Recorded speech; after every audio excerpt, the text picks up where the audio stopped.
What's the fastest way to kill a student's confidence? Is it A, yelling nope if the student has a wrong answer, if they volunteered and raised their hand? B, grading in bright, permanent red marker. C, embarrassing them in front of their peers. Or D, forgetting that at one point you were a student yourself.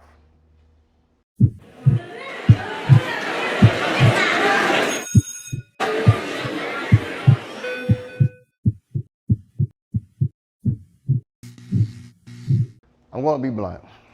Mr. Fredericks was not the best teacher in the world. He was qualified though because he got hired and he taught math. And I had this weird suspicion that he did not like his students. I was an assistant principal at the time at the school we were at, and I would just ask kids about all the teachers, like, what do you feel about this teacher? What do you feel about that teacher? So I could kind of get a feel for how the teachers acted when we weren't around. The administrators, the principals, the assistant principals, the department heads, whatever. I wanted to know, and kids were like, well, he's kind of mean, he teased them, he made fun of them. I never really observed that, but I've heard it. But I did observe that he did take a certain pleasure in saying nope and wrong and putting a little extra emphasis on it.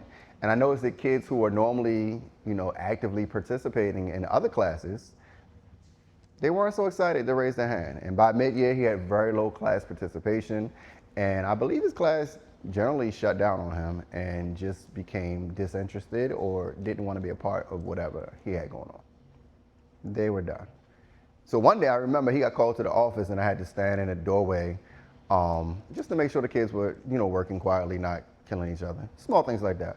So I asked the kids, I said, you are so engaged in Miss Vincent's class, you love being in her class, clearly, and you participate and raise your hand excited. Why don't y'all participate in Mr. Frederick's room? And they said, and I'm paraphrasing, quote, they did not want to be subject to the wrath of, and this is their quote, not mine, that short Mr. Fredericks. End quote. Kids say the wildest things.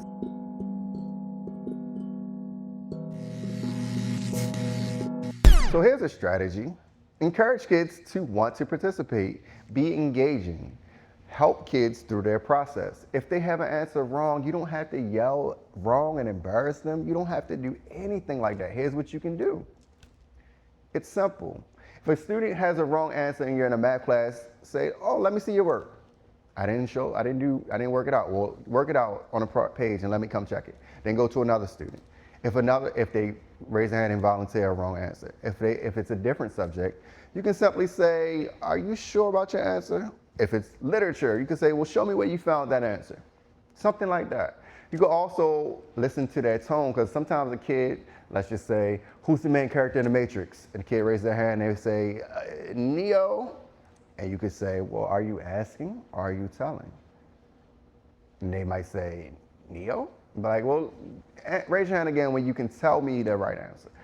Things like that. Small redirects will keep your kids wanting to participate, knowing they're not going to get shut down, laughed at, embarrassed for giving a wrong answer. It's going to encourage them to want to be engaged in your room.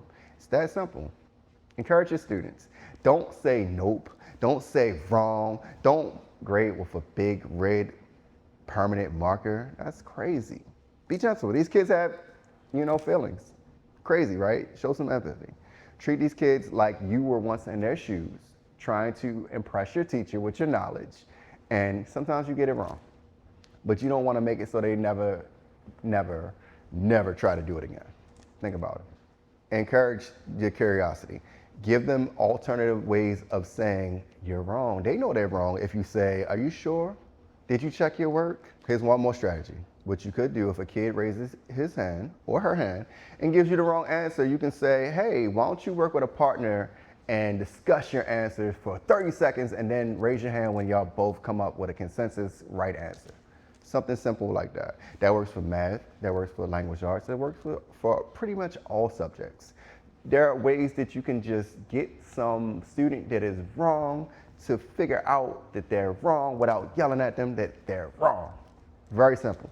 Keep these kids curious and wanting to learn. Keep them encouraged, keep them engaged. Keep these kids on a positive note as much as you can. Simple.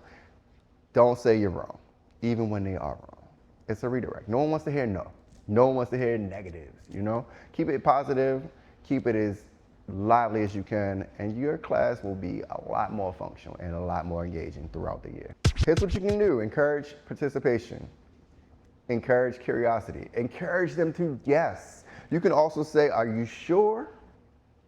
If you know they're not sure. You can say, are you asking or are you telling? If they're asking, they're answering the question in a problem, like a question-like form, unless you're playing Jeopardy.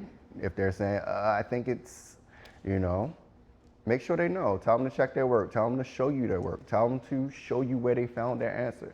You could even ask them to work with a partner for 30 to 60 seconds just to check their answers before raising their hand. It's easy ways to redirect your students. Now, if they're wrong on the board, if they put the answers on the board, you can say, well, can someone help this person out? Because I think their calculations are a bit off. Easy, redirect. You don't have to say you're wrong. You don't have to say no. You don't have to say nope. You don't have to say anything that's degrading to your students. Encourage your students, build them up, build a community in your classroom.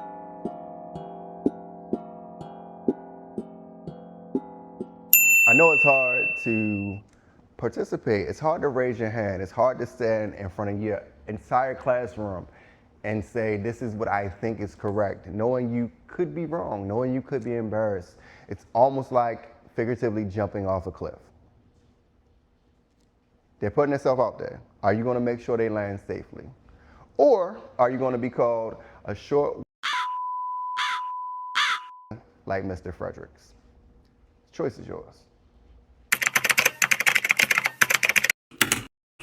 Veteran teachers, how do you redirect your students in a positive way? How do you redirect them if they have the wrong answer without saying you're wrong or no or anything discouraging that will make them not want to participate in the future? Leave a comment. Maybe you'll help a younger teacher, a newer teacher, or someone who has that negative vibe about them, because we don't want to be like Mr. Fredericks.